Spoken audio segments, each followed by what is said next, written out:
अल्लुको मात्र होइन, तपाईँले गाँजाको बोर्डको पनि हेमको जुन सामग्री बनाउनुहुन्छ नि, हजुर सर, त्यो ल्याउनलाई चाहिँ कचकच हुन्छ होला होइन? रोक्छ। वन कार्यालयले बाटो चौकी अनि चेक पोस्ट तिनीहरूले रोकिरहेछन् कि। कहाँ यो तगारो छेकेर उल्टो घुस खान खोजेको होला? उहाँ गरी कराउँछ नि गाडी, कराउँछ। उहाँ गरी कराएपछि मेरो जिउ त आवाज सुने। तपाईँलाई अहिले यसो फर्केर हेर्दाखेरि यो अल्लुको काम ठिक कि त्यो पुजारीको काम ठिक होला त? कुरु हाम्रो एउटा उहिलेको पुर्खाको कुरु भन्ने, कौरव र को लडे भन्ने बाजेले भन्थे कि। कुरुक्षेत्र हो त्यो? कुरुक्षेत्र। नेपाली उत्पादन सहजीकरणले बिक्री हुने नीति बनाइदिनु पर्यो। कर तिर्न सक्ने गरी पैसा कमाउन योग्य त बनाउनु पर्यो नि। फेरि पढे लेखेका, संसार बुझेका, देश खाएर शेष भएका अर्थमन्त्री छन् क्यारे? विभिन्न लगभग 200 वटा आइटम बन्छ। नीति ल्याइदिनुहोस् ताकि मैले बजारमा गएर यो देशमा गर्न सकिन्छ है भनेर सामान उत्पादन गरी ओरी बेच्न सकौँ। बालेर प्रेमको ज्योति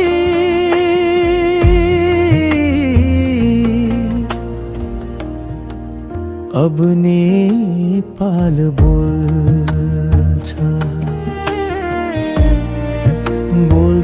नेपाल बोल्छ।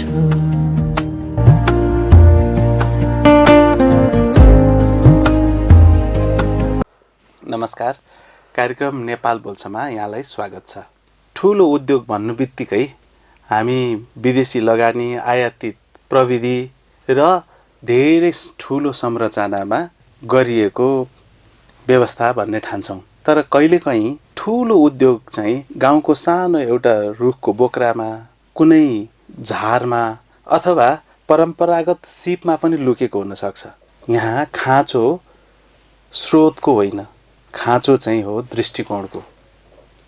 यो कुरालाई 16 आना सत्य साबित गरिदिनु भएको छ एकजना युवा उद्यमीले, जसले चाहिँ दूर दराजमा गाउँमा खेर गएको, कसैले वास्ता नगरेको, त्यसको सम्भावना नै नदेखेको अवस्थामा त्यसलाई उद्योगका रूपमा स्थापना गरेर टोपीदेखि जुत्तासम्म, मोजादेखि गन्जीसम्म बनाएर संसारका 13 देशमा त उहाँले अहिले निर्यात गर्नुहुन्छ।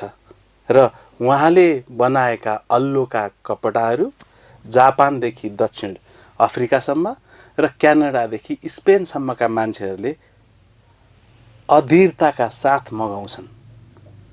तर पनि आफ्नै देशमा भने आफ्नै बजारमा चाहिँ उहाँलाई लाग्छ उहाँ चिनिन बाँकी हुनुहुन्छ। कार्यक्रम नेपाल बोल्छमा आज मैले यस्ता ट्रेन्ड सेटर भन्छौँ नि, ट्रेल ब्लेजर, त्यस्ता उद्यमी मध्येका एक युवा उद्यमी, घरेलु तथा साना उद्योग महासङ्घका केन्द्रीय सदस्य पनि हुनुहुन्छ उहाँ, र अल्लु बजारका सञ्चालक पनि हुनुहुन्छ, खडक बोगटीलाई बोलाएको छु। म ढिला नगरी उहाँलाई स्वागत गर्छु र उहाँ सधैँ नै अल्लुकै कपडाहरूले, अल्लुकै जुत्ताले सुभूषित देखिनुहुन्छ र आज पनि हुनुहुन्छ। खडकजी, स्वागत छ कार्यक्रम नेपाल बोल्छमा। एकदम नमस्कार सर।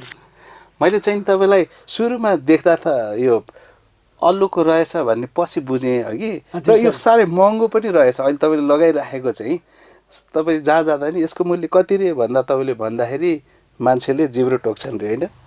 हजुर सर। अब यो सबै नेपालीले लायो भने त सस्तो हुन्छ। अहिले किनभने उत्पादन मूल्य चाहिँ नि प्रति युनिट, प्रति इकाइ चाहिँ उच्च छ, किनभने तपाईँले कम उत्पादन गर्न परेको छ। एकदम सर हो। जति कम उत्पादन लागत उति बढी, होइन? बढी। सबैले चलायमान गर्यो भने यो झर्छ, डाउन, सस्तो हुन्छ।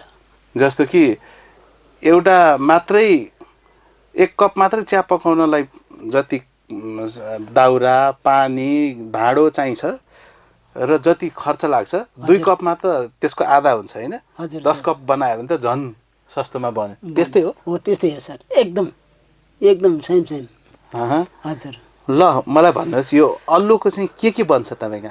अल्लुको हामीले विशेष गरेर जुत्ता, मोजा, कोट, प्यान्ट, दौरा सुरुवाल, laptop bag, money bag, camera bag, school bag, yoga mat, खादा, पर्दा, कार्पेट, विभिन्न लगभग 200वटा आइटम बन्छ। ओहो 200 एउटा। हजुर सर।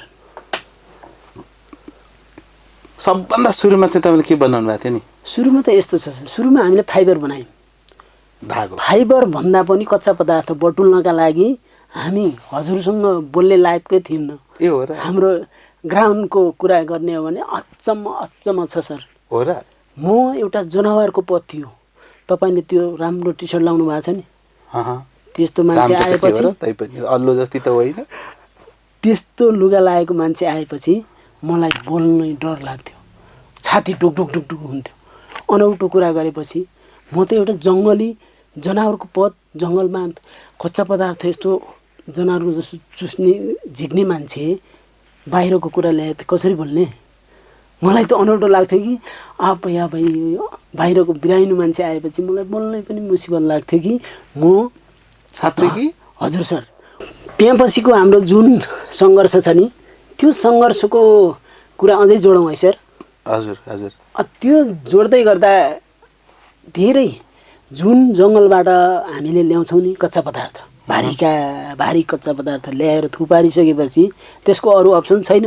त्यसलाई तयारी मान्छेले ठम्याउने खालको एउटा प्रशोधन गरेर फाइबर निकाल्नको लागि पकाउनुपर्छ। खरानीमा पकाउने, खोलामा जान्ने मुङ्ग्रोले उतिखेर प्रविधिकै थिएन। मुङ्ग्रोले ठटाउने 20 वर्ष अगाडि कुरा होला हैन? 18-20 वर्ष अगाडि। 18-20 वर्ष अगाडिको कुरा। अनि मुङ्ग्रोले ठटाउने धुने अनि भोग लागेर आपा धुने त्यो कोदोको रोटी त त्यत्तिकै जाने खुइ त्यो बेलाको अवस्था हाम्रो धोबीको पद थियो के सर? धोबीको पद। अब धोबीको पद हुँदै गर्दा अझ त्यतिले पुगेन, हाम्रो अझै अप्सन छ।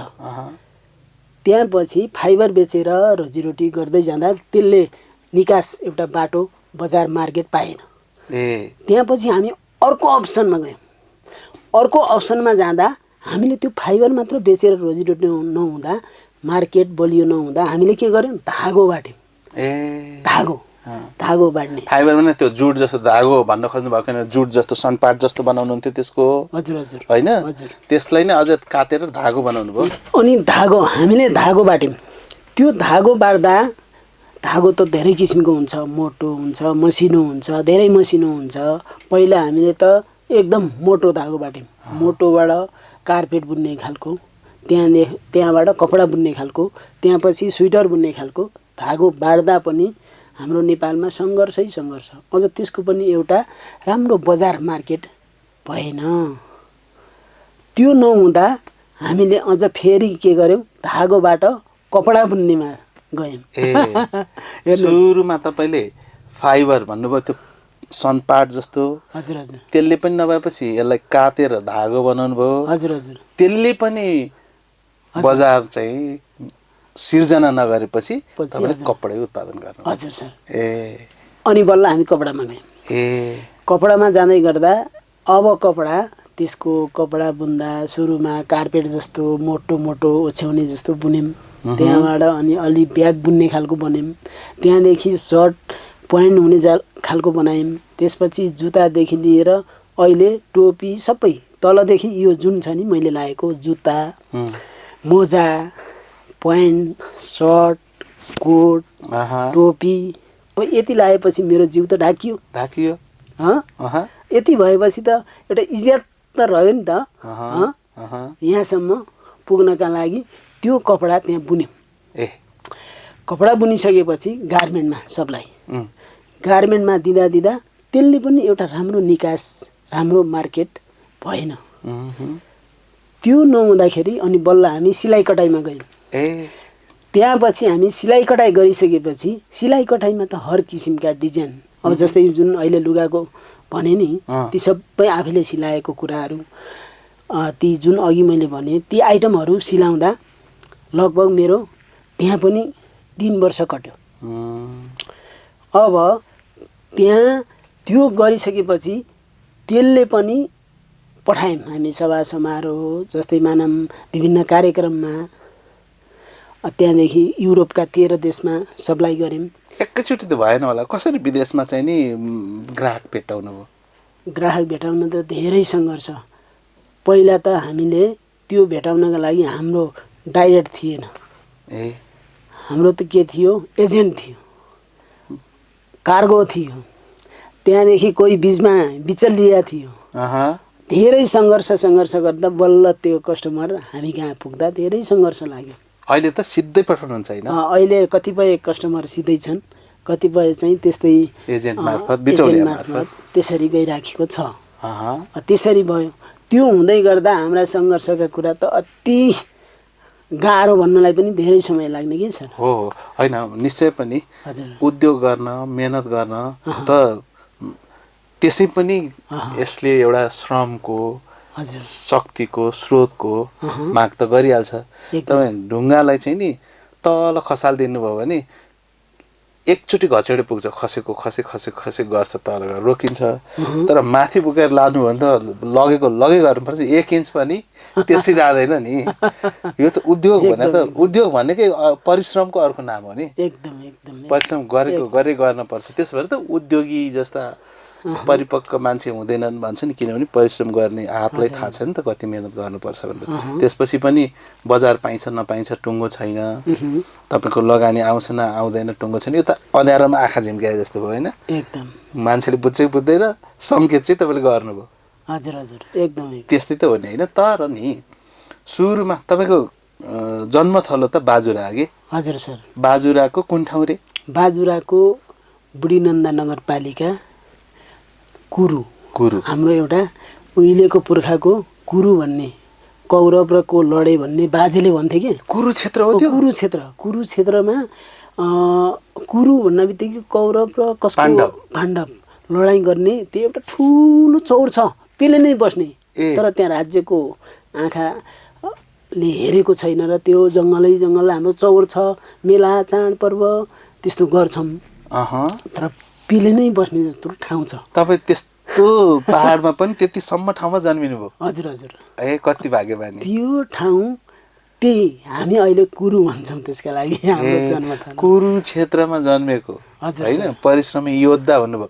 यो त्यतिखेर चाहिँ अहिले त्यहाँ चाहिँ बाटो बिजुली छ कि छैन? छ सर, बिजुली पनि गएको छ। तपाईँ 45 वर्ष अगाडि जन्मिनु भयो त्यहाँ? हजुर सर। त्यो बेलामा चाहिँ बिजुली बाटो थियो कि थिएन नि? त्यतिखेर त कहाँ हुनु सर, हामी झरो बाल्थ्यौँ, सल्लाहको खोटको सल्लेदो बार्थ्यौँ, अनि त्यो निगालोको राँगो भन्ने गर्थ्यौँ हामी, त्यो बाल्थ्यौँ।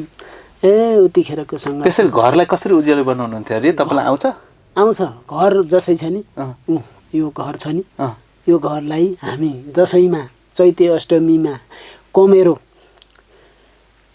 ल्याउने, कमेरो माटो भन्ने हुन्छ, एउटा सेतो खालको माटो हुन्छ, त्यो माटो कोर्ने, कुटोले कोरेर भारी ल्याउने। ल्याइसकेपछि ठुलो एउटा कराईमा डेक्चीमा पगालिसक्यो, ढुङ्गाभरि छानेर फाल्ने। त्यो माटो जुन हामी उतिखेरका हाम्रा अङ्कल बाबाहरू पढ्थे नि, कमेरोले सिलौटोमा लेख्थे नि, त्यो भयो कि भएन भनेर चेक गर्ने। चेक गरिसकेपछि उज्यालो भयो भने भयो, त्यसरी जान्ने क्या। ल्याब टेस्ट त्यसरी हुन्थ्यो। अनि त्यो गरिसकेपछि बल्ल त्यो पनि छिप्ने कुराहरू पनि बाबियोको कुचो बनाउने, त्यसलाई ठटाउने, नत्र बोक्दैन नि, त्यसलाई बेसरी ठटाएर मसिनो त्यसको कमेरो बोक्ने खालको भइसकेपछि अनि ड्रेसै अर्कै लाउने, किन आँखामा पर्छ, त्यो बाहिर जाने लुगा बिग्रिन्छ, त्यो ड्रेस अर्कै लाएर अनि त्यसपछि उनलाई पुरी हालेर हुन्छ कि मासु पकाएर हुन्छ कि नौलो अनौठो भात खुवाएर हुन्छ कि घिउ दही मही राम्रो खाना खुवाएर उसलाई पोत्नेलाई राम्रो छिप्ने, सबै छिप्ने भन्छौँ हामी यसरी, कमेरो छ्याप्ने। छ्यापिसकेपछि त्यो माथि उज्यालो हुँदै मन आज त दसैँ आयो तिहार आयो भन्ने हुन्छ क्या। अनि बच्चाहरू रमाउने, घर हिजो अस्ति घर अँध्यारो थियो, आज त उज्यालो, आहा दसैँ तिहार आयो भन्ने हुन्छ क्या गाउँको माहौलमा। अनि त्यो भइसकेपछि अनि पुरै घर छिपियो, त्यतिले राम्रो हुँदैन। रातो माटोले लगभग 4 फिट जति फेरि रेखा लाउने, मुनिको भाग पुरै रेखा लगाइसकेपछि त्यो घर त एकदम गाउँको नेचुरली घर। अहिले कहाँ पाउनु त्यस्तो? पाउँछ अहिले त्यहाँ? कमै छ तर गाउँमा त छ। ए गाउँमा छ। त्यस्तो समयमा तपाईँ हुर्केको एकदम सर। पढ्न लेख्न पाउनु भएन? पढेँ, मैले पढेँ। अनि त्यसपछि पढाइ गर्दै जाँदा मेरो लगभग पढाइको बिचमै मैले अन्डर एसएलसीसम्म गर्नै पाइनँ कि मैले त्यहाँ के भयो भन्दा मेरो जुन भाइ वस्तु चराउने समस्या आइलाग्यो, त्यो भाइ खोलाले बगाइदियो। लौजा पुल थिएन? पुल थियो, बिचको ठुलो एउटा जुन छ नि ठुलो भेल भन्छौँ हामी, बिचको ठुलो भेलमा पुल, वारिपारि ठुल्ठुलो के बग्ने, त्यसले सुइय बगाइदियो। ल बगाउँदाखेरि हामी चाहिँ भाइलाई, कति वर्षको भाइ 18-19 वर्षको। ए ठुलै रहेछ नि। हजुर। अनि त्यहाँ हामी त बेलुका 11-12 बजिसक्यो, 10-11 अँध्यारो हुन बित्तिकै किन आएन भनेर खोज्न जाँदा त के भन्यो भन्दा त्यहाँ कहीँ छैन। फुपूको घर, माइजूको घर, मामाको घर, मावली घर, ओल्लो घर, काकाको घर, सबै खोज्दा त छैन। अनि त्यसपछि रातभरि खोज्यौँ। भोलि बिहान त बगेर त्यो खोलाले बगाएर तल धेरै 6-7 किलोमिटर तल जाँदा आँखो काने भएको, एक हात भाँचिएको, अनि लुगा सबै खोलिदिँदो रहेछ नदीले। अनि त्यसपछि तल ढुङ्गाको नदीमा एउटा नदीले त हल्लाउँछ नि, अनि बिहान खोलाले बगायो होला भनेर हामी खोज्न जाँदा त त्यो नदीले हल्लाइरहेको, उठौँ भन्दो रहेछ भाइले, उठ्न नसकिया रहेछ। आम फालेर जाँदाखेरि त कक्रक्कै के हुन्थ्यो मरेको। बितिसकेको। भाइ बितेपछि गोठालो जानु पर्यो तपाईँ? पर्यो। भाइ गोठालो जाँदैन थियो, स्कुल जाँदैन थियो र? त्यतिखेर घरको एउटाले पढे पुग्छ भन्ने थियो क्या? त्यस्तो पनि चलन थियो। ए त्यो घरको एउटाले पढे हुन्छ भन्दाखेरि भाग्यले तपाईँलाई चाहिँ पढ्न लगायो। त्यो चाहिँ थियो। भाइ गोठालो जान्थ्यो? हजुर हजुर। भाइ खोलाले बगाएपछि बितेपछि तपाईँले पढ्न छोड्नु पर्यो? ल साँच्ची नै? एकदम सर। अनि पढाइ छुट्यो सधैँको लागि? हजुर, सधैँको लागि छुट्यो। त्यसपछि पढ्नु भएन कहिले? पढाइ हुँदै भएन, मान्छे पुगेन क्या।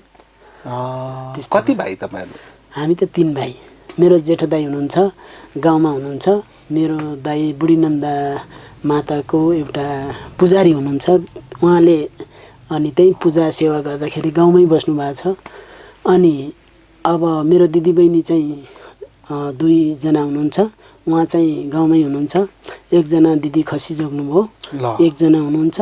अनि त्यसपछि अहिले हामी रहेको जेठो दिदी अनि जेठो दाइ र म छु। अनि म चाहिँ व्यवसाय गरेर अनि यो व्यवसायतिर छु। अनि दाइ चाहिँ त्यसरी पूजापाठ गर्ने, धर्म कर्म गर्नेतिर हुनुहुन्छ। अनि हामी अहिले 3 भाइ मात्र छौँ। यो आजभन्दा 18-20 वर्ष अगाडि तपाईँले जुन अल्लोको उद्योग सुरु गर्नुभयो नि, त्यो बेलामा चाहिँ यो काम नयाँ थियो गाउँका लागि कि तपाईँले अरूले गरे हेरेर देखेर थाहा पाउनुभयो? नयाँ थिएन, उतिखेरको हाम्रो यो पुस्ताको पेसा हो। ए हो र? हजुर। त्यो अहिलेको हामीले जोगाएको केही होइन। त्यसलाई के अरे भन्छन्, शुद्धिकरण गरेको हो। तर त्यो भनेको पेसा भनेको 3 पुस्ता अगाडिको पेसालाई हामीले उकालत गरेर अहिले यो लाउने खालको बनाएको। यहाँका बाले पनि त्यही गर्नुहुन्थ्यो, हजुरबाले पनि त्यही गर्नुहुन्थ्यो? हजुर हजुर। ए त्यो हेरेर देख्नुभयो तपाईँले? हजुर। त्यतिखेर हाम्रो बुढाबाहरू, आमा, अङ्कल तिनीहरू के राडी पाखी कम्मरमा बुन्थे। कम्मरमा बुन्दाखेरि यो जान्छ सहरमा, तर यसको पेसा 3 वर्ष 4 वर्ष भए पनि त्यही मूल्य हुन्थ्यो क्या। यो के रहेछ भनेर हामी पढाइपछि यसको एउटा उकालतमा लाग्यौँ। यो के रहेछ, जाने यसको भाउ केही पनि हुँदैन, बढ्दैन, के रहेछ सोल्युसन भनेर। उत्पादन चाहिँ गर्न सकिने, बजारमा बिक्री चाहिँ हुने, तर मूल्य चाहिँ नबढ्ने, दाम चाहिँ उत्तिको उति, काम चाहिँ बढे, त्यसले के रहेछ भनेर अनि त्यसको बाटोमा लाग्दै जाँदा तपाईँलाई यसो खोजबिन गर्न मन लाग्यो? हजुर हजुर। हाम्रो अङ्कल हुनुहुन्थ्यो, उहाँ अङ्कलले, मेरै अङ्कल पनि त्यतिखेर ठेकदार हुनुहुन्थ्यो। गाउँका कम्मरबाट बुनेका राडी पाखी यो अल्लो तानलाई कम्मर भने हो। तानलाई कम्मर हो यसरी यहाँ कम्मर त फेरि हाम्रो यो कम्मरमा यसरी यस्तो कम्मरे तान भन्छौँ कम्मरमा बने कम्मरे तान कम्मरमा चाहिँ नि तान बाँधेर चाहिँ नि यसरी बुन्ने गइरहेको त्यो पेसालाई अङ्कलले त्यसलाई ल्याएर अनि काठमाडौँको सहरमा ठमेलमा बेच्नुहुन्छ राडी बेच्नुहुन्थ्यो राडी हेम गाउँको हेम त्यस्तो गाँजाको बोटको दाम कति आउँथ्यो एउटा राडीको त्यो बेलामा त्यतिखेर त धेरै सस्तो थियो हो कति त्यतिखेर त तपाईँको लगभग 500 पर्थ्यो हैन अनि बनाउन कति दिन लाग्थ्यो तर त्यो हजुर बनाउन त निकै महिनौ दिन लाग्थ्यो तर त्यही 500 काम त्यत्रो दाम यति त्यस्तो तपाईलाई चाहिँ चित्त बुझेन किन रहेछ यो भन्ने भयो किन रहेछ अब यो एउटा नेचुरली हिसाबले जाने शरीरलाई फाइदा गर्नेदेखि लिएर नेपालकै भनेर उतिखेरको माहौलमा जाने राम्रो त राम्रो मानिने तर दाम चाहिँ नआउने त्यस्तो थियो त्यसलाई चाहिँ हामीले अलिक परिमार्जन गरेर अलि के गर्यो भने दाम आउँछ भनेर हल्का सबैलाई लाउने खालको गर्दै जाँदा अब यसलाई चाहिँ हामीले उहिलेको पेसाको परिमार्जन स्वरूप गरेर अहिले हामीले विश्व बजारमा युरोपको 13 देशमा पनि सप्लाई भएको छ तर त्यो पैसाकै पछाडि परेर बेचेरै मात्र भएन नेपालको लागि पनि केही गर्नुपर्छ नेपालीहरूले पनि लगाउनुपर्छ भन्ने हिसाबले अहिले नेपालमा पनि कसरी हुन्छ जुन हल्लाखल्ला भएन के यसमा हामी कमजोरी छ यो चाहिँ के गर्यो भने मान्छेले लाउँछन् होला यो थाहा नपाएरै हो त तपाईको यो स्वास्थ्यलाई राम्रो हुन्छ नेपालमै बनेको हाम्रो अर्थतन्त्र पनि बलियो हुन्छ भन्ने जम्मै कुरा त हजुर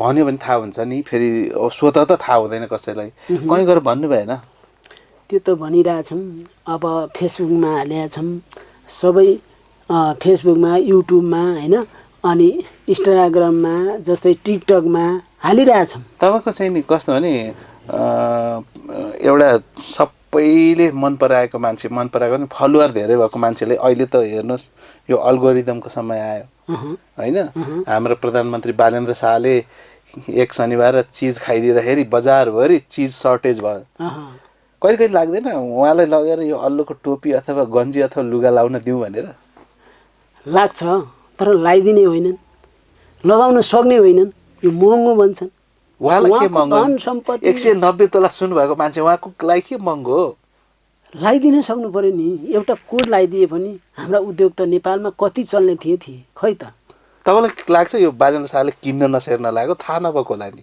थाहा नभएको हो कि तपाईँ गएर किनिदिनु पर्यो एउटा सर्ट लगाइदिनु पर्यो एउटा टी सर्ट लगाइदिनु पर्यो एउटा कोड लगाइदिनु पर्यो खै त लागेको होइन गोल्ड स्टारको जुत्ता त लगाइदिनु भयो गोल्ड स्टार त यो नेपालीको हुँदै हैन नेपाली नै हो हुन त तर नेपालीको हो नेपालीमा र मटेरियल चाहिँ नहोला र मटेरियल छैन र मटेरियल हुनु पर्यो यो उहाँले अल्लो नलाउँदा तर तपाईलाई खल्लो लागेछ खल्लो लागेको छ अब अहिले हामी अलि जागरुक भएका छौँ हेरौँ के हुँदो रहेछ हामी नेपालमा विभिन्न नेपालको लगभग धेरै जिल्ला मनाङ मुस्ताङ सङ्खुवासभा सोलुखुम्बु दोलखा बागलुङ पर्वत म्याग्दी गोर्खा तनहुँ सल्यान प्युठान जाजरकोट रुकुम रोल्पा दार्चुला बैतडी डडेलधुरा हुम्ला जुम्ला कालीकोट बजाङ बाजुरा अछाम नुवाकोट धादिङ मकवानपुर कपिलवस्तु सिराहा सत्तरी बाँके बर्दिया कञ्चनपुर कैलाली 36वटा जिल्लामा र मेटेरियल पाउँछ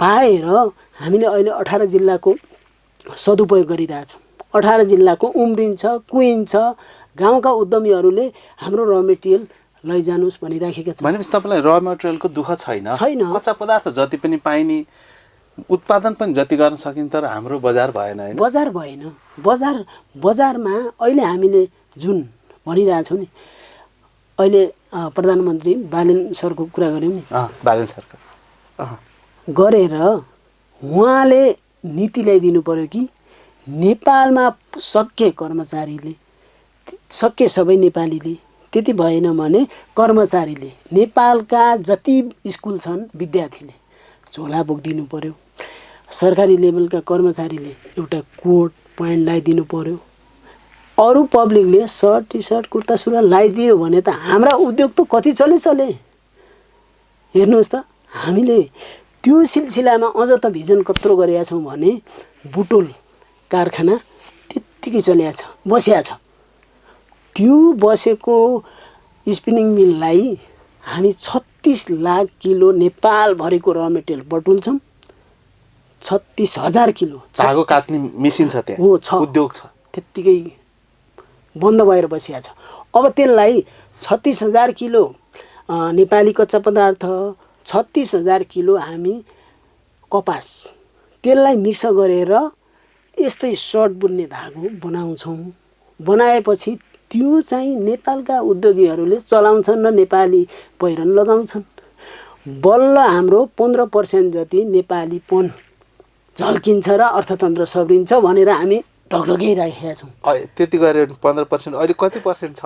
अहिले त 5%। ए केमा 5% चाहिँ के छ त? 5%। अब जस्तै नेपालीले महँगो होला भन्छन्, झिल्के मिल्के लगाइदिन्छन्। दसैँ तिहार आयो भने न्यु रोडमा फ्यामिलीले बिट्टो पैसा बोकेर न्यु रोडतिर व्यवहार गर्न जान्छन्, विदेशी लुगा किन्न जान्छन्। अब तिज आउँदैछ, तिजमा हङकङको साडीले नेपालको धुलो उडायो, महिलाहरूले कति पैसा खेर हाल्छन्। त्यो पैसा कुम्ल्याएर सबै अरू देशमा जान्छ। हेर्नुहोस् त, मेरै घरबाट कति जाने हो थाहा छैन। अब यस्ता अनौठा कुराहरू छन्। अब लाइलनको साडी भन्दा फाइबरको साडी लगाउनु न। अल्लोको साडी हुन्छ, किन हुँदैन? बनाउनु भएको छ, पल्लोको साडी, केराको साडी, गाँजाको रेसाको साडी बनाउनु भएको छ। हामीले बनाएको छौँ, साडी बनाएको छौँ। अब त्यो भर्खर डेभलप बजारमा दिन सकेको छैन, रिसर्चमा छौँ। अब त्यो गऱ्यौँ भने, नीति भयो भने किन बनाइदैन? माग भयो भने किन बनाइदैन? सम्भव छ। अनि त्यो धेरै मात्रामा मेसिनले एकैचोटि हजारौँ उत्पादन गर्दाखेरि सस्तो पर्छ बाहिर, तपाईँले हातले बिस्तारै बिस्तारै गर्दा महँगो पर्छ होला, प्रतिस्पर्धा गर्न सक्नुहुन्छ त? सकिन्छ। अझै मानौँ हामीले हाल्दै बाटेको त सकिँदैन। जुन बुटोल स्पिनिङ मिल स्टार्ट भएर मसिनो धागो निकालेर सुटिङको धागो निकाल्यो भने साडी बुन्न कुन चाहिँ कुरा हो? सकिन्छ होइन? हजुर। अनि त्यो बुटोलको त्यत्तिकै खेर गएको कारखाना लौ खडक तिमी चलाऊ भनेर प्रधानमन्त्रीले भन्नुभयो भने चलाउनुहुन्छ त? लौ खडक भन्दा पनि हाम्रो रैथाने उद्योग प्रतिष्ठान छ।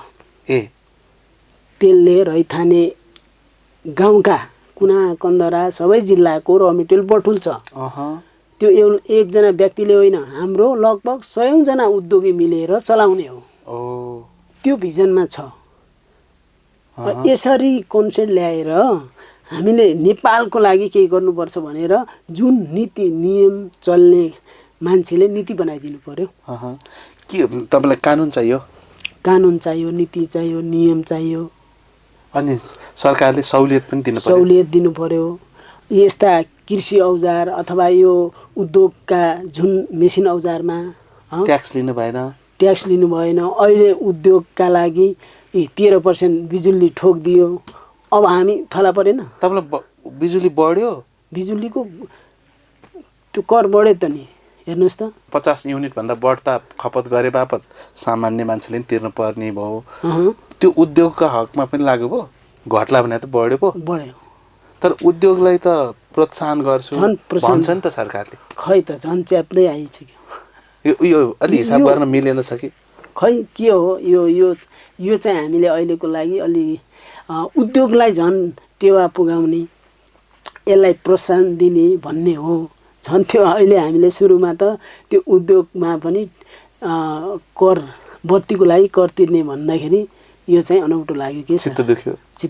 घट्नु पर्ने ठाउँमा अब यस्तै त नेपालमा कति छन् उद्योग, कोही गर्ने छन् कोही नगर्ने छन्। उनीहरूका लागि त एकदम च्याफे जस्तै भयो नि त। तर हाम्रा युवा साथीहरू पढे लेखेका छन्, संसार देखेका छन्, सरकारमा पुगेका छन्, उनीहरूले केही जाने बुझेरै गरे होला नि त यो। अब त्यसको लागि त यस्तो छ, नीति नियम बनाएर नेपालका उद्योगलाई चलायमान गर्ने, एउटा त्यहाँको फेब्रिक चलाइदिने नीति बनायो भने त्यो ट्याक्स बढाएको केही पनि होइन। बढ्नुपर्छ, सरकारलाई पनि कर तिर्नुपर्छ, त्यो ठिक छ। तर यतापट्टि नीति नियम बनेन, नल्याउने हामीलाई चाहिँ अब त्यो करमा नीति बनाइदियो भने त चित्त दुख्छ नि त त्यो चाहिँ भएन भन्न खोजेको त्यो अल्लोको मात्र होइन तपाईँले गाँजाको बोर्डको पनि हेमको जुन सामग्री बनाउनुहुन्छ नि हजुर सर त्यो ल्याउनलाई चाहिँ कचकच हुन्छ होला नै होइन किनभने त्यो गाँजा त उत्पादन गर्नलाई कानुनी रूपले वर्जित छ नीतिले छेक्छ अनि त्यो ल्याउँदाखेरि चाहिँ कर्मचारीले कचकच गर्छ होला होइन त्यही हो त्यो एकदम छ सर किन भन्दा हामीले अहिले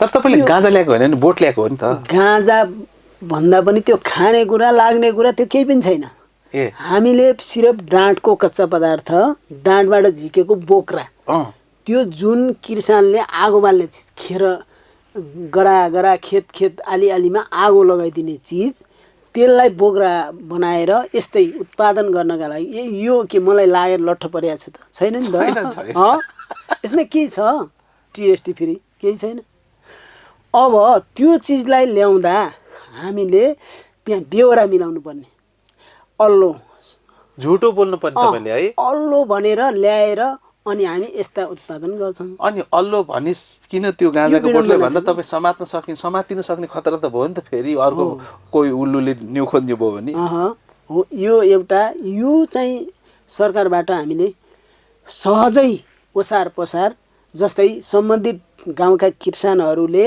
सम्बन्धित उद्योगमा ल्याउनका लागि सहजीकरण हुनु पर्यो भन्ने हाम्रो माग हो सरकारले नीति बनाएर यो गाँजाको बोटको बोक्रा ल्याउन पाइन्छ उद्योगलाई चाहिन्छ यस्तो कुरामा रोकिने छैन छेकिने छैन कर लगाइने छैन घुस मागिने छैन भन्न पर्यो हो त्यो नीति भयो भने हामी जे गर्नु छ गरिखान्छौँ कि नेपालमा जे जति गर्नु छ गर्छौँ पनि नेपालको अर्थतन्त्रमा हामीले टेवा पुर्याउने भन्नुहुन्न त्यहाँ कुरा बुझ्ने मान्छे हुन्छ होला नि त घुम्ने मेचमा अब नीति नियममा कहिले बनाउँछन् के बनाउँछन् यस्तै हामी भुक्तभोगी उद्यमीको राय सल्लाह मागे पो हामी नीतिमा राख्छौँ त अब भर्खरै गण्डकी प्रदेशले एउटा गाँजालाई खेतीको रूपमा औषधिको रूपमा खेती गर्नुपर्छ भन्ने नीति ल्याएको फिर्ता लिएन अब कसरी फिर्ता लियो त्यो हुनु भएन नि त त्यहाँ भनेको यो भनेको केही पनि खेर जाँदैन माथि पात जुन हाम्रो ग्यास्ट्रिक हुन्छ चिया हुन्छ दाना अचार हुन्छ तेल यहाँ हाम्रो जिउ पोल्ने झुमझुम्याउने जुन नसाहरूलाई मालिस गर्यो भने औषधि हुन्छ अब त्यसपछि पिनाको साबुन हुन्छ गिर्खाई एलर्जी हुनेलाई राम्रो गर्छ अब त्यहाँबाट डाँटको बोक्राको यो मैले लगाएको यो लुगा हो अब त्यसपछि भित्रको जुन डाँट दाउरा जस्तो लट्ठी हुन्छ नि त्यो पलाई बन्छ ब्लोक बन्छ कोइला बन्छ च्याउ बन्छ अब त्यो उम्रेको ठाउँमा जौ छर्यो भने त्यो 25% ल्याब टेस्ट गर्दा इनर्जी भएको सातु बन्छ त्यो हामी युरोपमा बेचिराखेका छौँ त्यहाँ गएर बिक्री हुन्छ त्यहाँकाले जान्दछन् खाँदछन् यहाँका किन यस्ता भएका यहाँका त खै के हुन् नबुझेका कलासै दिनुपर्ने भयो यिनै गाजा खान्छ भन्छन् फेरि अब यसको एउटा पाइलामा नाफाका कुराहरू छन् यसलाई चाहिँ किन बन्देजमा यसलाई किन नीति कसरी हो भन्ने मलाई अचम्म लाग्छ अब हाम्रो एउटा कुरा म जोडेँ सर हामीले उद्योग हेम एसोसिएसन हेम तथा अल्लो उद्योग दर्ता गरेका छौँ कर तिरिराखेका छौँ त्यो चाहिँ लिने काम गर्न नदिने यो भएको के यो सरकारलाई त मुद्दा लाग्ने काम रहेछ नि यो त अचम्म लाग्छ सर अब त्यो भएर मलाई यो नीति कसरी कहाँबाट यो बिग्रेको हो केही प्रश्नै छैन यो अनि यो तपाईँले एउटा त कच्चा पदार्थ ल्याउनलाई यस्तो दुःख ल्याउन नदिने नीति छैन अनि यसमा उत्पादन गर्नलाई यो शास्ति छ त्यसमाथि चाहिँ बिजुलीको चाहिँ तपाईँले कर यो पालादेखि नलागेको कर लाग्यो होइन हो त्यसमा अचम्मको कुरा छ हामीले त्यो उद्योगमा बरु पहिलेकै नीति ठिक थियो उद्योगमा कर तिरेकै थियौँ जस्तै बर्तीको माताहतमा बर्ती चलाए बापत कर एक्स्ट्रा तिरेको थिएन हामीले अब अहिले लाग्यो भने कति युनिट चलायो भने कति पैसा लाग्ने भयो कति पैसा लाग्ने भयो भनेर त्यहाँ खुलाएको छ अब हामीले बढी चलायो भने त लाग्ने भयो यो नीति अनौठो लाग्यो कि हामीलाई है। अब फेरि पढे लेखेका संसार बुझेका देश खाएर शेष भएका अर्थमन्त्री छन् क्यारे। हो यसमा हामीले ठिक छ यो कुरामा उहाँले यो कर लाउने हो भने हामी कर तिर्छौँ हामीलाई नीति नेपाली उत्पादन सहजीकरणले बिक्री हुने नीति बनाइदिनु पर्यो। कर तिर्न सक्ने गरी पैसा कमाउन योग्य त बनाउनु पर्यो नि। हो त्यो योग्य भए त कर तिर्छौँ हामी। त्यो पनि नदिने यो पनि लिने हो त्यो हुनु भएन। हाम्रो भनाइ त्यो हो। यो तपाईँका अप्ठ्यारा कुराहरू भए सरकारले भन्यो भने मान्ला नि। अब अर्को चाहिँ तपाईँलाई अलिकति त्यो पुरानो सम्झना त्यो सलेदो बल्ने ठाउँको त्यो समयतिर लैजाउँ न अहिले होइन। तपाईँ सानो हुँदाखेरि त्यो बिजुली थिएन बाटो थिएन तपाईँले कहिले कति वर्षको उमेरमा गाडी देख्नुभयो साँच्ची? गाडी त मैले लगभग 21 वर्षपछि भन्दा पनि 21-22 वर्षको अन्तरालमा गाडी देखेको। तपाईँ 21 वर्ष हुनुहुन्थ्यो गाडी देख्नका लागि। 22 वर्षपछि बल्ल गाडी देख्नु? गाडी देखेँ। कहाँ देख्नुभयो कसरी देख्नुभयो कस्तो लाग्यो? गाडी म पढ्दै जाँदा हिउँदे बिदामा स्कुल बन्द भयो। स्कुल बन्द भएपछि अब 1 महिना बिदा हुँदाखेरि त्यतिकै घरमा किन बस्ने म इन्डिया जान्छु। हाम्रो पश्चिमी मुलुक प्रायः जसो इन्डिया गएर एउटा नाटक हेरेको थिएँ क्या दक्षिण बग्दो छ महाकाली भनेर होइन। जम्मै महाकाली जसरी चाहिँ नि बगे जसरी मान्छेहरूको चाहिँ नि ठुलो भेल चाहिँ जम्मै काम गरेर जाने त्यो सुदूरपश्चिमको कर्णालीको त्यो जनजीवनको यथार्थता। हजुर तपाईँ जानुभयो? कहाँ जानु? त्यसमा म इन्डिया गएँ। 1 महिना स्कुल बिदा भयो। स्कुल बिदा हुँदाखेरि म घरमै किन बस्ने भनेर हाम्रा बुढापाकाहरूसित इन्डिया गएँ कि म 2 पैसा कमाउने मेरो किताब बुकहरू झोला केही किन्नको लागि पिकनिक खानको लागि अथवा केही पैसा कमाइन्छ नि हाम्रो एउटा ठाउँ गाउँ देखिन्छ भन्ने हिसाबले म त्यो बुवा अङ्कलसित कुरुक्षेत्रबाट 8 दिन हिँडेर 8 दिन पैदल हिँडेर त्यहाँ 8 दिन त्यहाँ सम्बन्धित ठाउँ एउटा त्यहाँ रोजगारी बन्नसम्म पनि रासन पानी लुइका लुइ बोकेर ती बुढापाका हाम्रा काका अङ्कल दाजुभाइसित म इन्डिया 8 दिन हिँडेर गएको। कुन ठाउँ पुग्नुभयो इन्डिया? म कुमाउँ गढवाल हिँडेरै। अनि कहाँ कति दिनपछि गाडीमा गाडी भेटेको मैले 7 दिनमा। 7 दिनमा गाडी भेट्न गाडीले माथि वहाँ गरी कराउँछ नि गाडी कराउँछ वहाँ गरी कराएपछि मेरो जिउ त आवाज सुने त्यो आवाज सुनेर अनि भारी त हल्का भयो कि कुदेर गाडी भेटाउँला भन्दा गाडी त तुई कुदेछ। त्यो गाडी कुदिसकेपछि मैले अझ त्यो गाडीको अनुहार त देखिनँ। फुल लगाइदिन्थे माला लगाइदिन्थे पुज्थे म भर्खर नयाँ देखेँ भनेर अनौठो तरिकाले आथेँ। गाडी त कुदेछ तर कुदिसकेपछि मैले त्यसका पाइला हेरेर चित्त बुझाएँ कि ट्र्याक्टर रहेछ गाडी रहेनछ कि ट्र्याक्टर रहेछ। त्यो ट्र्याक्टरको ठुलो खाल्टा पाइला हुन्छ नि त्यो पाइलामा कुदेर मेरो चित्त बुझाएँ। ओहो आज गाडीको पनि खुट्टा हुन्छ के गोल्ड स्टारको जस्तो जुत्ता पाइला यस्तो हुँदो रहेछ। अरू बुझेकाहरू यता जान्छन् म त्यो ट्र्याक्टरको पाइलामा कुदेर केही बेर हिँडेँ कि त्यसरी मैले चित्त बुझाएको गाडी देखेको। अनि त्यसपछि चाहिँ साँच्चै नै गाडी चाहिँ कहिले देख्नुभयो? त्यहाँपछि 7 दिनमा गाडीको पाइला देखेँ। 8 दिनमा म इन्डियाको बोर्डरमै पुग्दा मैले गाडी देखेँ। गाडी देखेपछि अब बुढापाकाले गाडीमा चढाएर त्यो रोजगार पाउने ठाउँमा अझै टाढा लिइसकेपछि मलाई त गाडी लागेर भमिटै भयो कहिल्यै पनि नदेखेको। अनि मेरो त पेटको साह्रो त्यो जुन 22-25 वर्षको रोग सबै छाडेर छ्यालम्याल हरियो पानी।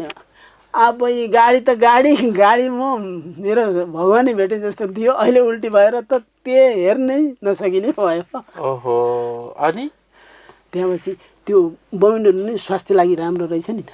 अनि त्यसरी गरेर अनि त्यसपछि म त्यहाँ इन्डिया पुगेर मैले इन्डिया त म बच्चा छु काम गर्न नसक्ने ठुला हाम्रा दाइभाइहरू काममा लागे। मैले एउटा आर्मी खुट्टो भाँचिएको है खुट्टो भाँचिएको त्यो आर्मीको त्यो सुधार भएर रिटायर भएको उहाँलाई मैले एउटा ढुङ्गा तताएर अनि त्यसपछि कटनको थैलीमा हालेर जिउ सेक्ने त्यति काम गरिदिए बापत मलाई 1500 रुपियाँ तलब पाइने महिनाभरि सुविधा दिनु पर्यो अनि मलाई 1500 तलब त्यो पाउने। अब 1500 त्यो गर्दै गर्दै जाँदा अनि मैले त्यहाँ इन्डियामा सुबदारकै गोरु जोत्ने हुन्छ नि, दुईटा गोरु जङ्गलमा मेलामा चराउने, बेलुका आएर उहाँलाई एउटा ढुङ्गा तताइदिने, सेवा सुविधा सबै गर्ने। जोत्ने होइन, चराउने, जङ्गलमा चराइदिने, खेतबारीमा चराइदिने, त्यो गर्ने। त्यो अनुसार गर्दै जाँदा मेरो 1500 ज्याला थियो, के अरे तलब थियो। अब त्यो गोरु चराउँदै जाँदा माथि मेला जुन पहाडमा गुफा देखेँ। गुफा भने जमिन तली 1.5 किलोमिटर भित्र जाँदा त अनि शङ्ख बज्छ, गाईको थुनबाट दुध आउँछ, अनि त्यहाँबाट भित्र 18-19वटा दियो, बत्ती बाल्ने दियो छ, अनौठो संसार छ पुरै। त्यहाँ हेर्दा त झनै राम्रो भयो। अनि उता जाँदा म जान सकिने डर लाग्यो, यहाँ बाघ भालु छ कि भनेर भागेँ, यता आएँ। भोलि त्यहाँका जुन मेरो साथका केटाकेटी लिएर अनि त्यहाँ गएँ, साथी बनाएर जाँदाखेरि 1 किलोमिटरसम्म ती संरचना के माटाका बनेका। त्यहाँ जाँदा पर एउटा सिडीबाट उक्लेर माथिल्लो तला जाँदा त्यो जमिनभित्रै ओडार के भिरभित्रै पहाडभित्रै। अनि त्यहाँ माथि त यसरी भगवान् शिवजी बसेका, पानी खुट्टाबाट पुई पानी फुटेको छ, अनि शिवजी यसरी बसेका छन्। अनि त्यसपछि अरे यो त के भगवान् भेटे कि के हो भने त्यो जिउँदा शिवजी त्यहाँ सबै गइसकेपछि अनि त्यो भइसकेपछि उहाँहरूले त खबर ल्याए, मलाई हिन्दी भाषा त्यति आउँदैन। अनि उहाँहरूले सिधै ल्याएर मलाई अनि तल त्यो सुबदार, त्यहाँ जमदार को त्यहाँका पञ्च भइभला आदमीहरूलाई भनेछन्। तिनी केटाहरूले भनिसकेपछि त्यहाँ त भगवानै, वहाँ ऊपर भगवानै, वो कितना शिवजी, उसका जुन के बोलता है, वो आसन से पानी मिलता है, ऐसे ऐसे आता है, त्यहाँ तो भगवान है, चलो अंकल आंटी देख के आएगा, ऐसे बताया।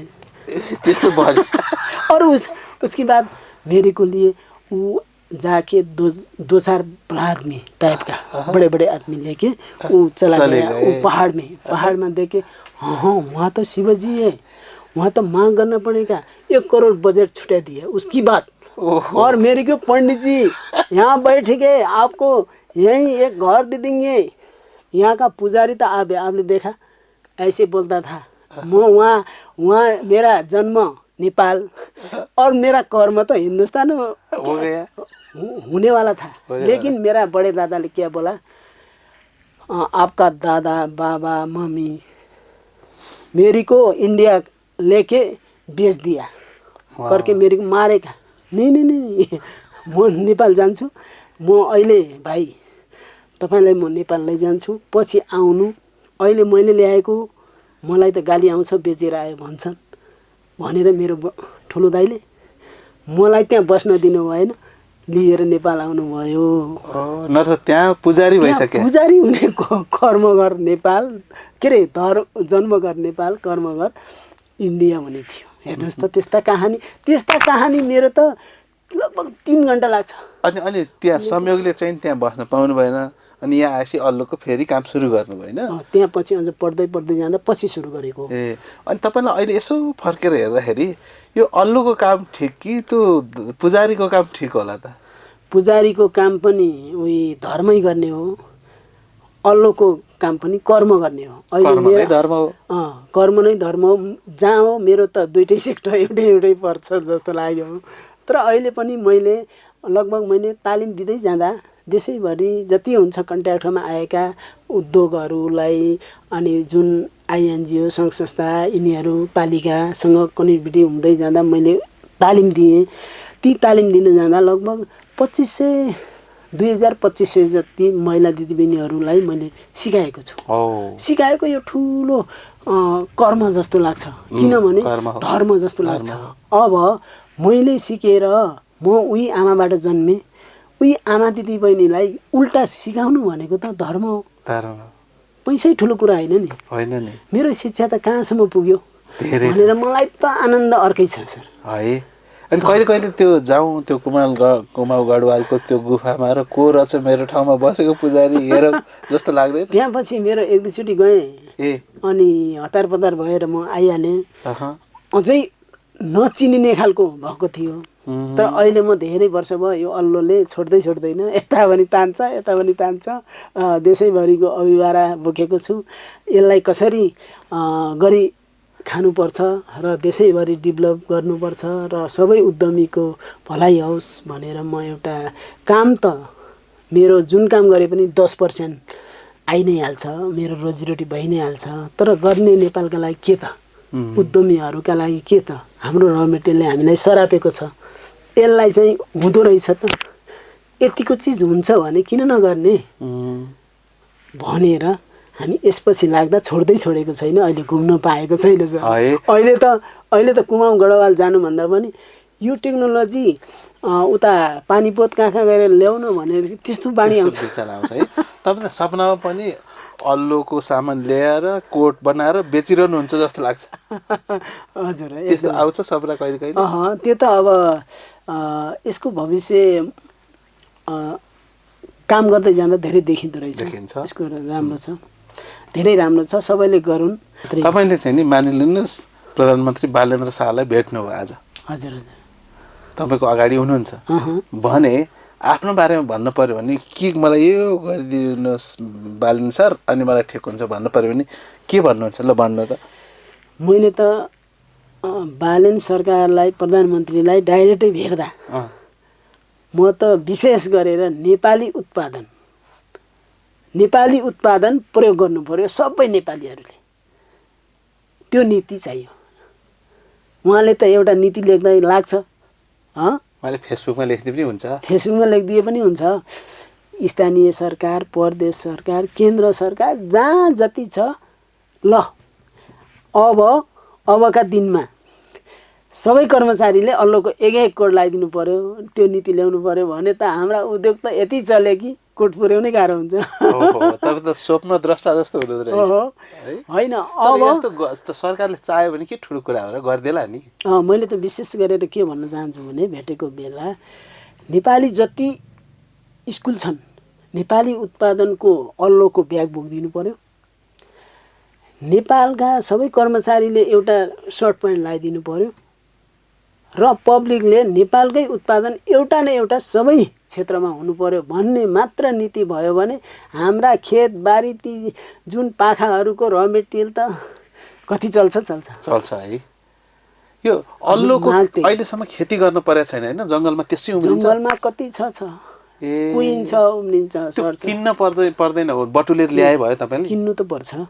जस्तै उद्यमीहरू त गाउँमा त्यहाँ त समय त खर्च भयो नि, उनलाई पनि चाहियो नि त।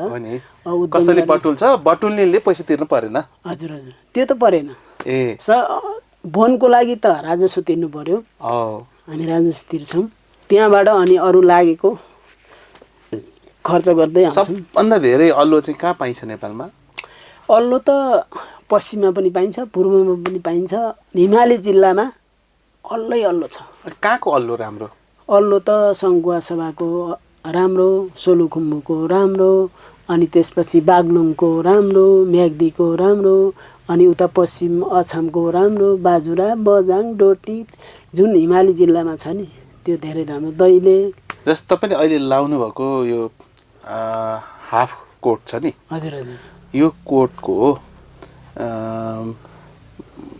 यत्रै साइजको कोट बन्नलाई कति केजी जति अल्लो चाहिन्छ? यसमा त यो त लगभग जम्मा आधी किलो छ। आधी किलोले भन्छ होइन? र मटेरियल कच्चा अल्लो नै आधी केजी भए पुग्छ? आधी किलो कच्चा पदार्थले यो बन्छ है? हजुर। अब यो बुनेर त आधी किलो हुँदैन, यो त 200-300 ग्राम हुन्छ। तर यसमा हामीले यो 100% भएपछि त अलि वेट हुन्छ। हामीले यो अलि युनिक देखाउनका लागि रङ्गी गरेर मिक्स गरेका छौँ। आधा सुती आधा चाहिँ अल्लो गरेर। अरू लुगा भन्दा चाहिँ यो कति मात्राले अलि महँगो हो त? महँगो हो थोरै महँगो छ, जम्मा त्यस्तो धेरै? 10-15% मात्र महँगो हो। यो धेरै महँगो छैन। अझ सबै हामीले चलायमान गरेर हामी सबै नेपालीले लाउने हो भने यो सस्तो हुन्छ। ए सबभन्दा महँगो चाहिँ अल्लोको के हो, कुन सामान हो? अल्लोको कोटै महँगो हो कति पर्छ एउटाको? यो हामीले त लगभग 52,000 सम्म बेचेका छौँ एउटा कोट? एउटा कोटको। ए अनि सबभन्दा सस्तो चाहिँ कुन हो, के हो? सबभन्दा सस्तो कटनको। होइन अल्लोको सबभन्दा सस्तो सामान चाहिँ के हो? सस्तो सामान त चिया म्याट। चिया म्याट 100 रुपियाँमा। 100 रुपियाँमा आउँछ। ए 100 रुपियाँदेखि 52,000सम्मको सामान तपाईँले बनाउनुहुन्छ। अनि वर्षमा चाहिँ नि कति छ तपाईँले यो बिक्रीको भोल्युम? त्यो कस्टमर हेरेर हामीले गर्न सकेको।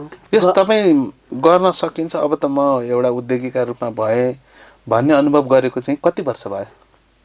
अब मेरो त लगभग 18 वर्ष भयो। होइन 18 वर्षदेखि नै यही अनुभव हो कि? यही अनुभव हो। ए हो र, सुरुकै दिनदेखि?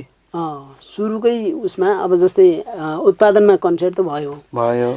अब जङ्गलमा मैले 3 वर्ष बिताएँ, 3 क्लास पढे जस्तै भयो। ए 3 वर्ष नियमित रूपमा जङ्गली काम गरेँ, जङ्गलबाट कच्चा पदार्थ बटुलेँ। 3 वर्ष 3 क्लास पढे जस्तै भयो। त्यहाँदेखि 3 वर्ष मेरो धोबीको पद अघि भने थिएँ, धोबीको पद जङ्गलबाट जति ल्याउनु भयो त्यसलाई धोई 3 वर्ष त्यो 6 क्लास भयो। 3 वर्ष मैले धागो बाटेँ, 9 क्लास पढे जस्तै अनुभव भयो। त्यसपछि 3 वर्ष मैले कपडा बुनेँ, 12 वर्ष अनुभव, 12 क्लास पढेँ। त्यसपछि 3 वर्ष मैले सिलाइ कटाइ गरेँ, 15 कक्षा। अब एमए नै गरेर 15 क्लास भयो। अब त्यस्तै 18 वर्षको अन्तरालमा 3 वर्ष मैले अहिले मेसिन औजारमा प्रविधिका कुराहरू। अब त्यो मेसिन औजार अहिले हामीले त्यहाँ पछि त्यो कामले दुःख दियो, कामले अनुभव गरायो, कामले यो गर भन्यो। भन्दै जाँदा त्यो क्लास पढ्दै जाँदा अहिले हामीले मेसिन औजार उत्पादन गऱ्यौँ आफै। मेसिन औजार आविष्कार गरेका छौँ कि जुनसुकै रेसाको फाइबर बनाउने मेसिन आफैले उत्पादन गऱ्यौँ। नेपालमै बन्छ, अब कहीँ जानु पर्दैन। फाइबर हामीले धागो बाँड्ने मेसिन हामीले नेपालमै आविष्कार गऱ्यौँ। त्यो अब गाउँका दिदीबहिनीले जसले बाँड्दा हुन्छ ल त्यसका लागि आविष्कार गऱ्यौँ।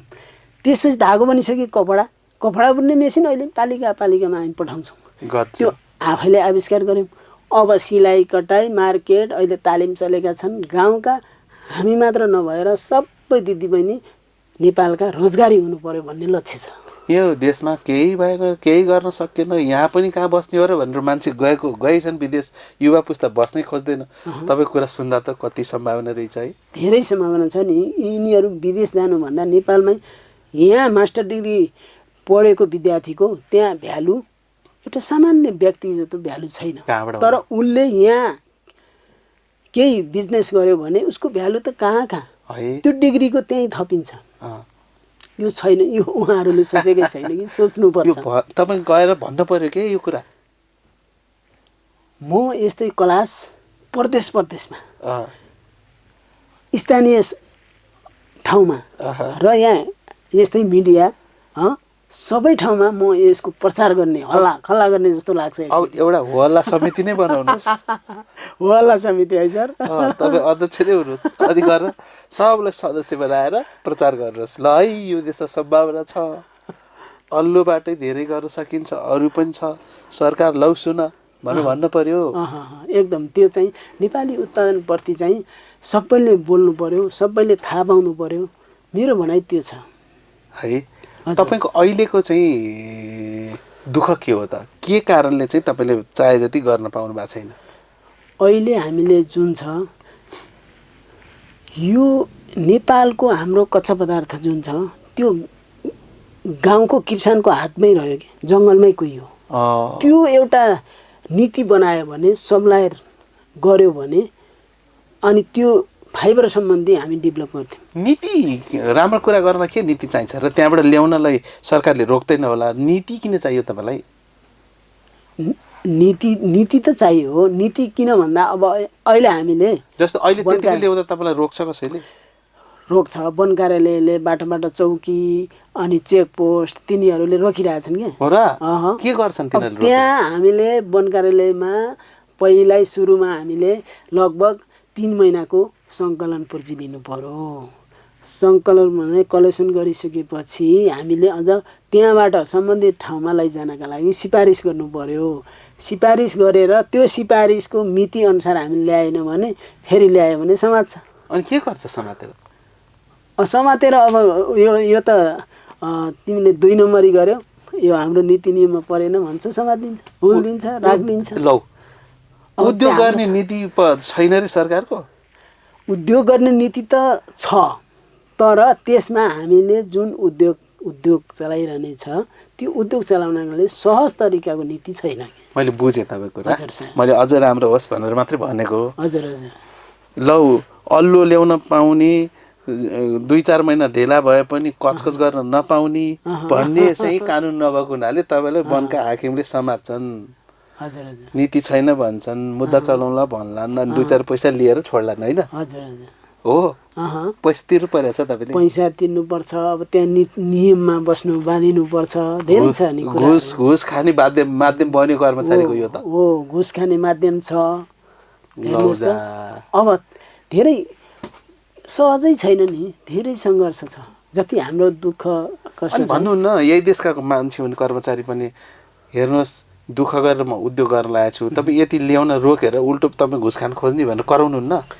अब हामीले कराउने बाटो पाइयो, किनभने हामीले अब यस्तै सोसल मिडिया जुनसुकै छन् नि अहिले, यसमा चाहिँ यही सन्देशमा होला समिति गठन गरेर हामीले नेपालका उद्योग चलायमान हुनका लागि जुनसुकै निकायबाट हामीले सेवा सुविधा हुनु पर्यो, हामी त्यो भन्न चाहन्छौँ। सरकारले त चल्नु पर्यो। कच्चा पदार्थ भएको ठाउँसम्म पुग्ने बाटो बनाइदियो भने, हजुर, कर छुट दियो भने, छिटो ल्याइदिन्छु, ल मै ढुवानी गरिदिन्छु भनेर बरु उपकरण, हजुर हजुर, यो ढुवानीका साधनहरू उपलब्ध गरायो भने कहाँ यो तगारो छेकेर उल्टो घुस खान खोजेको होला। अब हो त्यस्तै सर, एकदम। अस्ति हामी प्रविधि, अब हामीलाई प्रविधि चाहियो। नेपालमा र मेटेरियल छ, हामीलाई अझै नयाँ खालको आविष्कारको प्रविधि चाहियो भनेर जुन अहिले प्रविधि एउटा प्रविधि मन्त्री महावीर पुन हुनुहुन्छ नि, उहाँको मन्त्रालयमा गयौँ। उद्योग मन्त्री होइन, विज्ञान तथा प्रविधि मन्त्री हो। विज्ञान तथा प्रविधि मन्त्री कहाँ हामी गएर हामी सबै यस्ता जे पनि आविष्कार गर्नेवाला हामी त्यहाँ गएर हामीले प्रवर्तन मन्त्रालय हो के अरे होइन? हजुर हजुर, अहिले हो त्यहाँ गयौँ हामीले। अब नेपाली उत्पादनलाई मेसिन औजार प्रविधिमा एकदम डेभलप गर्नु पर्यो, यो नीति राखिदिनु पर्यो भनेर माग गरेका छौँ। अनि उहाँले के भन्नुभयो नि? उहाँले कृषिका कुरा ल्यायो भने कृषि मन्त्रालय जानुहोस् भन्नुहुन्छ, उद्योगका कुरालाई उद्योग मन्त्रालय जानुहोस् भन्नुहुन्छ, अनि शिक्षाका कुरा ल्यायो भने शिक्षा मन्त्रालय जानुहोस् भन्नुहुन्छ। त्यो होइन नि, त्यहाँ शिक्षामा पनि प्रविधि छ, कृषिमा पनि प्रविधि छ, अनि उद्योगमा पनि प्रविधि चाहियो। त्यो प्रविधिको नियमहरू बनाउने, जुन आविष्कार गर्ने यहाँ पर्छ भनेर हामीले त्यसरी उहाँलाई एउटा प्रस्ताव राख्यौँ कि। अनि उहाँले चाहिँ के भन्नुहुन्छ? उहाँले अब उद्योगको अहिले त नीति नियम मात्र चाहिएको हो, नीति नियममा हामी के गर्ने त त्यति मात्र खोजेको हो। तर उहाँ चाहिँ नवप्रवर्तनमा, उद्यमशीलतामा रुचि राख्ने मान्छे हो जस्तो त देखिन्छ नि। एकदम एकदम। उहाँले कुरा सुन्नु भएन? सुन्नुभयो, तर अब सबै साथीहरूले के भने भन्दा जस्तै विभिन्न तहका कुरा ल्याए, त्यो चाहिँ यहाँ हुँदैन, प्रविधिका कुरा मात्र हुन्छन् भन्नुभयो। त्यसका पनि नीति मात्र हुन्छन् अहिलेलाई भन्नुभयो। अब त्यसका लागि हामीले विशेष माग राखेको, नेपाली उत्पादन जुनसुकै बेसीदेखि पहाडसम्मको उत्पादन सर्ट फाइबर हुने जुन हाम्रो कच्चा पदार्थलाई प्रयोग गर्ने प्रविधिहरू आविष्कार गर्नका लागि जुन कृषि औजार केन्द्र उहाँको आविष्कार केन्द्र छ नि, त्योबाट हुन्छ कि अरू जुन निकायले हामी जस्तै रिसर्चमा जुन हडिराखेका छौँ गरिराखेका छौँ यसलाई चाहिँ टेवा पुर्याएर नीति चाहियो, नियम चाहियो र त्यसमा एउटा नीति नियम हुनु बित्तिकै त्यसमा के भन्छ सहजीकरण चाहियो। हामीले त्यो माग राख्यौँ है। हजुर। अनि उहाँहरूले कतिको सुन्नुभयो बुझ्नुभयो जस्तो लाग्छ तपाईँको कुरा? अब गर्छ होला यो सरकारले? अब उहाँले कतिको बुझ्नु भएको छ, हामीले लेख्ने कुरा त सबै लेखेर उहाँलाई कानमै सुनाइहाल्यौँ। अब उहाँहरूले कतिको बुझाइ हुन्छ, कतिको नीति नियममा बाँध्नुहुन्छ उहाँको कुरा छ। हो हजुर।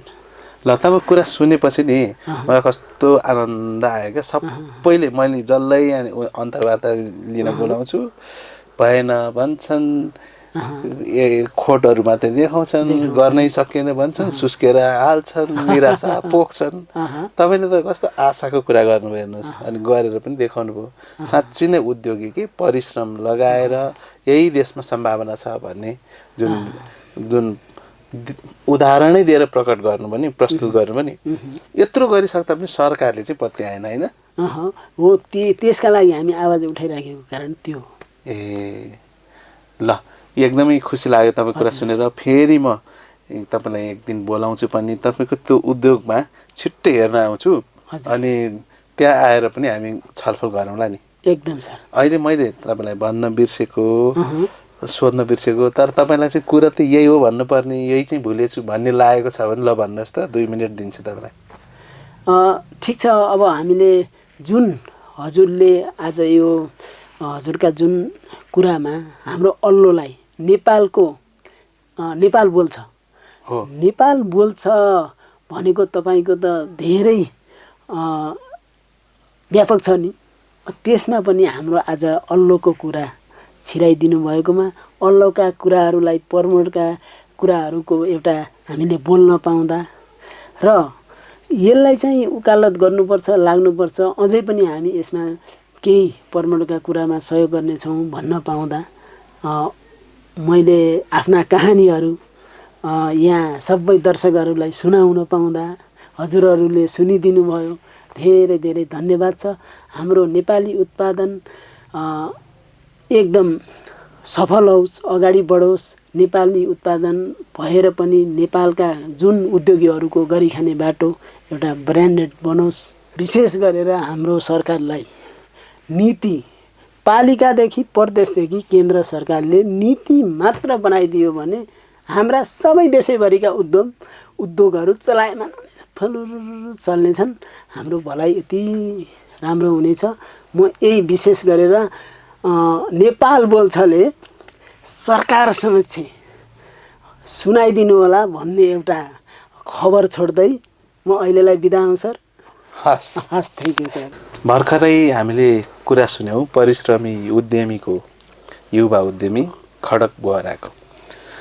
18 वर्ष अगाडि उहाँले पुर्ख्यौली पेसालाई उद्योगको रूपमा रूपान्तरण गरेर आज यहाँसम्म ल्याइ पुर्याएर 13 देशसम्म आफ्ना उत्पादन बेच्नुहुन्छ।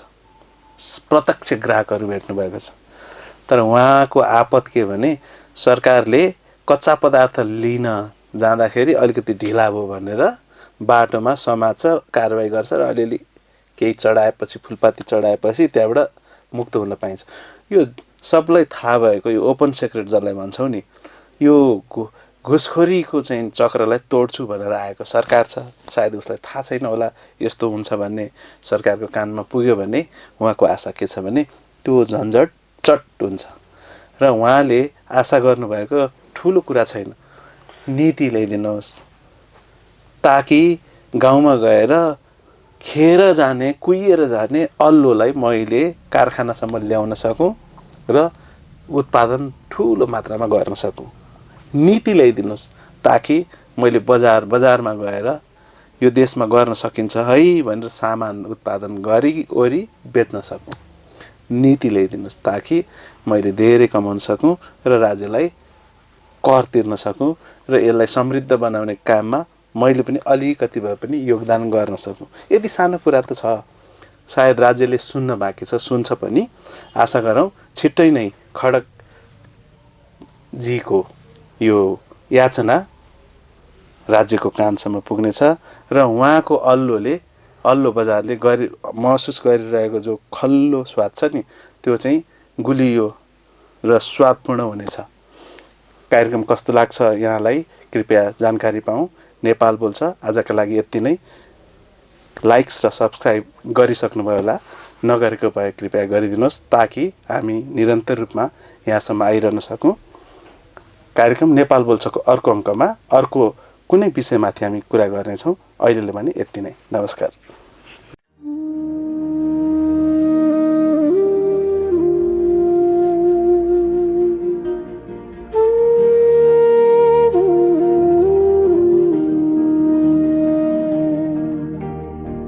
खोलेर मनको दैलो बोकेर प्रेमको ज्योति जीवनले बाटो खोल्छ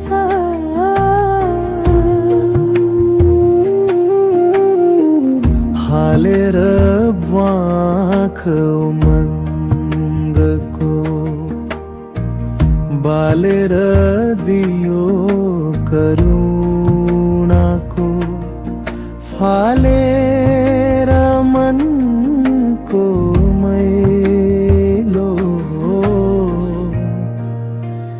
नेपाल बोल्छ नेपाल बोल्छ।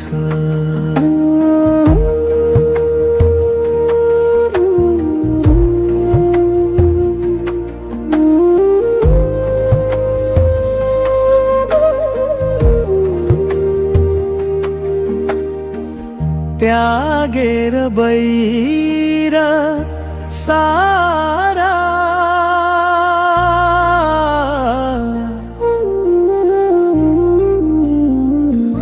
निभाइया गो घृणाको बालेर प्रेमको ज्योति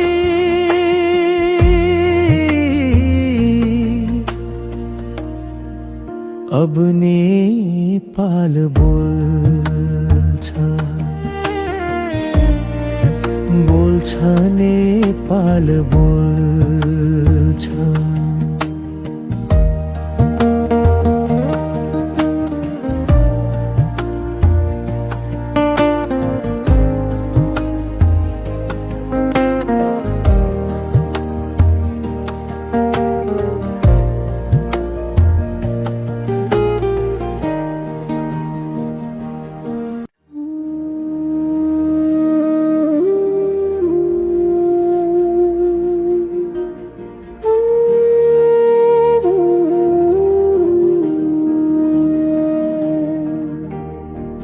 खोलेर मनको दैलो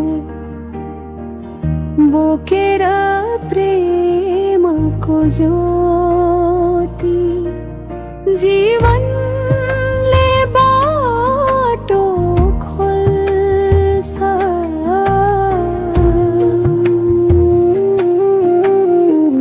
हालेर वाख बालेर दियो करुणाको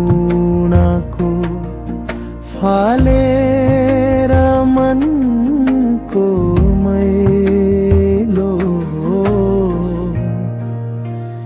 नेपाल बोल्छ नेपाल बोल्छ।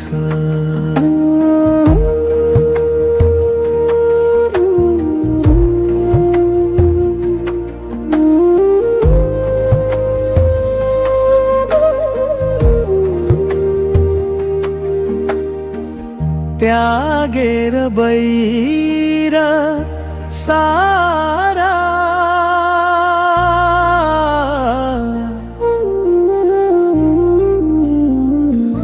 निभाइया गो घृणाको बाले प्रेमको ज्योति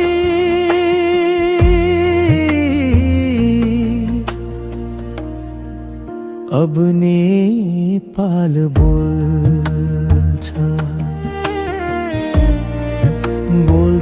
नेपाल बोल्छ